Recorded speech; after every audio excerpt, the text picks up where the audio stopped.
তো গাইস, প্রথমে তোমরা ইনস্টাগ্রামের এই ভিডিওটি ভালো করে দেখো, তারপর আমরা এই ভিডিওর ফানি কমেন্টস করব। তো লেটস গো। আমার মতো যারা গোসল করতে বিরক্ত বোধ করেন এবং প্রতিদিন গোসল করতে চান না, তাদের জন্য টিপস হলো এভাবে বেসন দিয়ে সাবান ভেজে খাবেন। দেখবেন এক সপ্তাহ গোসল না করলেও আপনার শরীর চকচকে ঝকঝকে পরিষ্কার থাকবে এবং কেউ বুঝতেও পারবে না আপনি 7 দিন ধরে গোসল করেননি।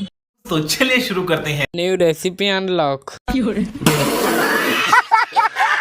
ইনস্টাগ্রাম ডাউনলোড করে মহা বড় পাপ করে ফেলেছি।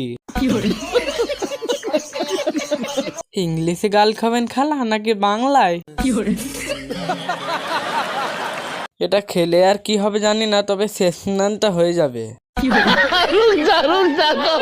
তাহলে দিদি আপনি একবার খেয়ে দেখান তো, তবে বিশ্বাস হবে। বাহ দিদি বাহ। वाह दीदी वाह दीदी। আপু আপনি কি পাগল?